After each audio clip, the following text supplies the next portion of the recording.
Good morning, everyone. I trust that you are all well. Okay, so we're going to dedicate today's learning in memory of Leah Bas Feivel, Tzivi Bas Mordechai, Avram ben David Slavin, Shalom ben Yisrael Morris, Eliezer ben Shmuel Teret, Eliezer Shalom ben Avram Shmuel Beres, Sephora Fegler Bas Reuven Baruch, Shalom ben Elieli, Bena Bas Feivel, Fruma Shoshana Bas Yaakov Shmuel, as well as the Yort sites for today. Let's see if there are any.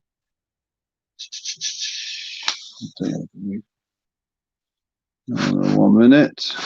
Have a quick look. Shmuel ben Tzaddik Halevi Edwards and Yitzchak ben Nachum Yehuda, Velva ben Aaron, Nachama bas Chaim Meir, and that's it. We wish each of their respective families long life. Sorry, I've got something under here. Okay, that's a bit better. Let me just get organized. Okay. Whoa. Okay. Just trying to get organized. We're running late today. Sure ran late. Okay. Lovely to see everyone. So let's go on to the next Mishnah. So there are different stages in life, different points in time when we are expected to go through changes in our behavior and in our maturity and in our accomplishments of life. So let's see the Mishnah and you'll understand what I mean. Hu haya omer, he used to say, Ben chamesh shanim lemikra, when a child is 5 years old, then he's ready to start learning. And of course, we're talking about Talmudic times. We can discuss about whether this has changed at all. But Ben chamesh shanim lemikra, 5 years you start teaching them the Chumash, right?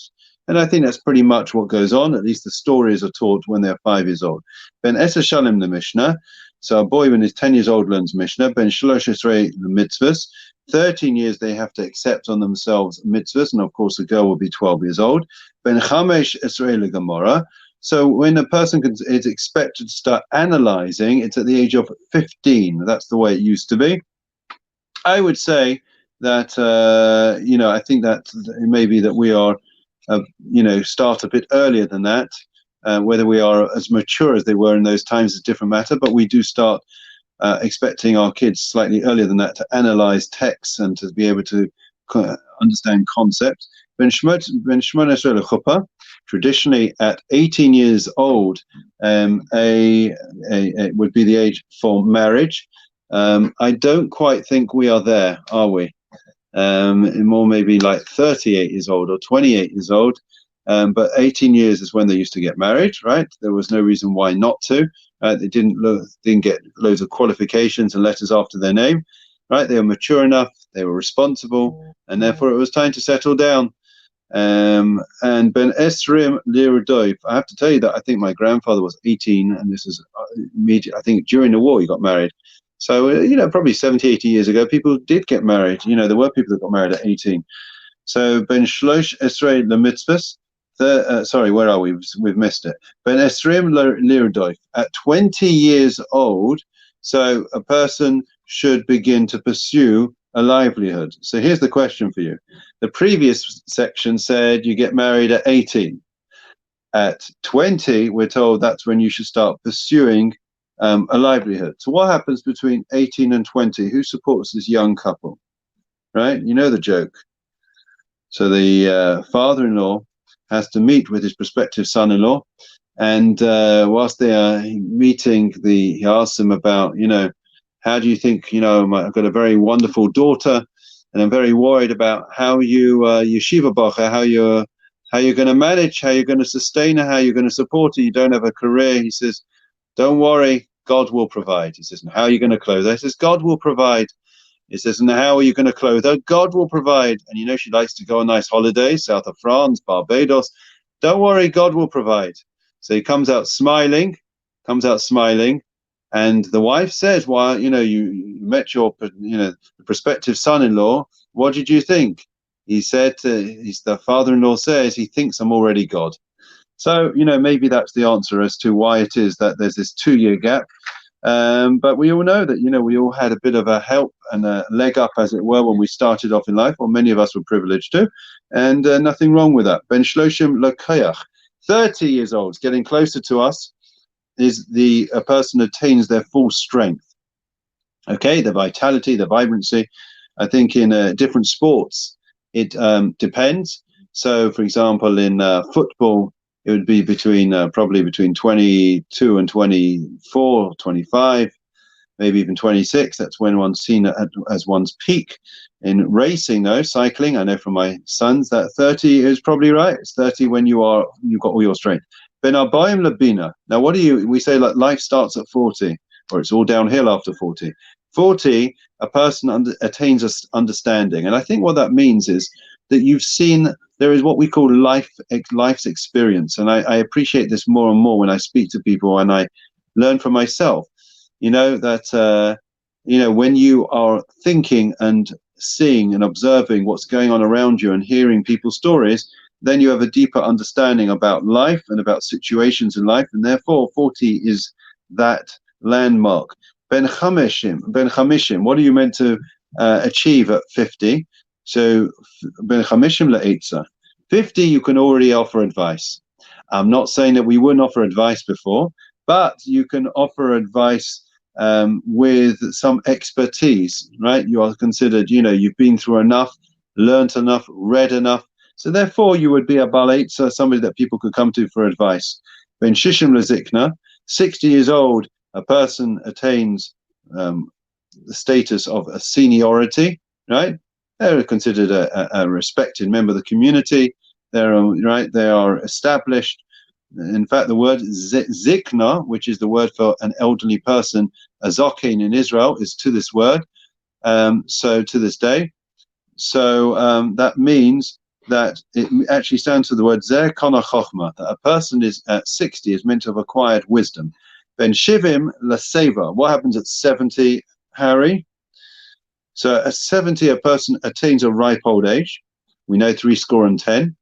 Right? So Ben Shmonim Lagvura, what about 80? 80 shows strength. Okay? So if you reach 80, then you have considered to have reached a good innings, as it were. And 90, what about 90? Ben Tishim Lasuach. 90, a person becomes rather bent over. Okay? And what about 100? Who's aiming for 100 here? Ben mea ki'ilu meis ba'ava min ha'olam. 100, it's like a person who's already died and passed on from this world. Now that's a strange statement. What exactly do we mean? That when a person is 100, so then they are like they have passed from this world. So a person, in terms of their ability to accomplish in this world, obviously you need your faculties. And most people, of course, I met Hannah Cripps, and I think her name was Hannah Cripps. She was in somebody will correct me, she was in the Rubens house.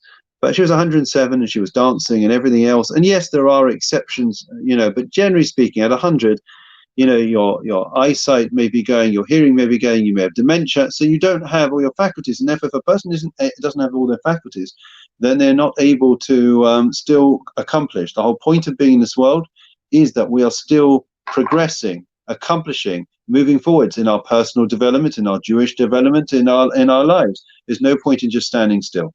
Okay, so that's that Mishnah, which tells us about all the stages of life. In case you want to quote it for people's birthdays, it's a lovely thing to put in a card. So, well, it depends what stage. If there are 100, I wouldn't put in that you're already, it's as like you're dead and passed away. But the other ones, you certainly could, and that is Mishnah, Ethics of the Fathers, chapter 5, and it's number 25. Okay. So we are going to now do, if with your permission, one more Mishnah, because with that Mishnah we then complete the penultimate chapter, and then we'll go on to the last chapter. So Ben Bugbug used to say, "Hafachba v'hafachba dekulaba," that if you turn it over, everything is there. What does that mean? We know the Torah was the blueprint, right? It's like the architectural plans for the world, and therefore, when you look into the Torah, everything and anything you need to know in life was and is in there. And there's amazing stories that I'm not going to bore you with. I'm just seeing if anyone wants to live to 100. No takers so far. We've got 90. But yeah, okay. Anyways, So the idea is that everything is in the Torah. So, for example, one of the great sages of yesteryear in the 1960s, he passed away, was the Chazon Ish, right? A great man, lived in Israel, in Bnei Barak, and incredible mind, genius, and the greatest rabbi alive, which means he knew everything. And somebody once came to him about with a medical condition, and they were going to operate. I think it was brain surgery, and he drew out. And remember, he had never ever been to university. He had never studied medicine, but he had studied in depth the greatest mysteries and wisdom of the Torah, and he drew up a completely different plan than the doctors were suggesting for the operation. The man took it back to the doctors, and the doctors said, actually, that we hadn't thought about it from that way, and we're going to go with it. And the operation was a success. And there's many stories like that. So the idea is that everything is in the Torah, right? You just have to learn where it is and apply it to one's life. Okay? Yeah, Estelle makes the point. 100 could mean that you are living primarily a spiritual life. Yeah, I get that as well. Okay, so we're going to stop there for today. Apologies for the late start. We had a bit of a late start in shul, and then we ran late. Okay, so let me sorry, we're just trying to readjust everything today.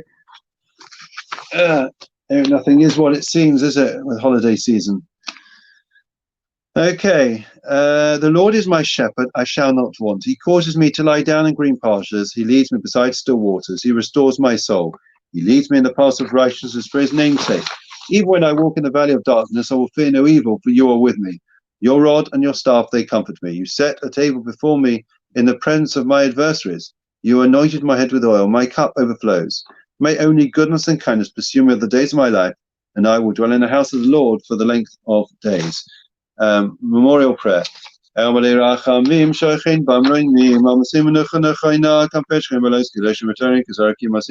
Es Nishmos, Leabas Fibos, Sibas Mordechai, Ben Slavin, Shalom Ben Israel Morris, Eliezer Ben Shmotet, Eliezer Shalom Ben Avon Shmoberet, Sipar Fegel Bas Ruben Baruch, Shalom Ben Eli Ali, Ben Bas Fibo, from Shanabas, Yaakov Shmuel, Nechabas Chaim Meir Saunders, Velva Ben Aaron, Yitzchak Ben Nachum Yehuda, Shmuel Ben Tzaddik Alevi, Mashal Chuli Elamon Bagan, Eiden Teimenucha, Sam Lachim Belarachamim, Yasi Meses Kanafalamim, Yitzchak Basachim Sishwa Samadina, Nachlasam.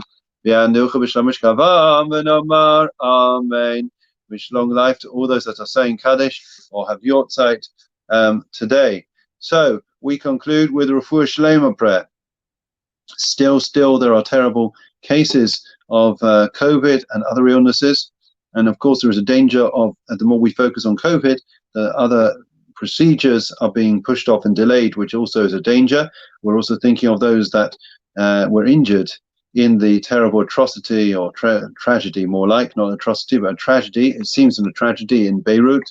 I don't know much of the details, but I saw pictures and it looks horrendous. And we're thinking of their families. Every person is a human life. Every human life is precious. Misha Bech Avosenu Yaakov Moshe Aaron David Shlomo Hu Yivarech Rapes Achelim Bavu Shanu Mispalim Bavu Ramis Osagol Shpochim Alerachim Aleihem Lachmal Fosam Bishlachnim Fushlim Nushmaim Lechol Rem Besoch Shachol Let me just end with putting the cat amongst the pigeons. How does one decide whether it is safe for one to come to shul in the future or not? Bearing in mind this is going to go on till another year, right? Another year. We're not going to get rid of COVID for another year, let's face it. So it's going to be around. It'll come, it'll go, but another year at least. So I'll ask you the question and I'll leave you with this thought. Are we going out anywhere at all? I'm not talking about walking around in the park. I'm talking about, are we going shopping, right? Are we going indoors to other places? And if we are, then, I think there comes a point where we have to say, well, is this any more dangerous or is this any safer than going to shul where you are in a static space with 2 meters all the way around you? That's just a thought that somebody shared with me this morning. It wasn't mine, I have to say, but it's something to think about. Of course, it goes without saying that anybody that doesn't feel safe or is in real danger or is shielding or is vulnerable may not, it's not that they should not, they may not come to shul and should not be going anywhere which poses a danger, not even shopping. But I think there are many people that are on the periphery, they're on the borders, they're not sure what to do, And I think the measure by Yom Tov will be how we feel about going out to the shops or anywhere else. But just to rest assured, there will be public outdoor blowing of the shofar. There will be public blowing of the shofar in specific areas across Woodside Park and Totteridge. Yes, that's my annual exercise. I'll be walking around quite a lot over Rosh Hashanah Yom Kippur. So on Rosh Hashanah, second day, there will be blowing outdoors. But we hope as many of you will be able to join us for what will be a very, very special year. People spoke about the war and davening. This will be a unique occasion. So I look forward to hearing your responses when you send them in. Take care, keep safe, keep well, and enjoy the summer. What summer? Take care.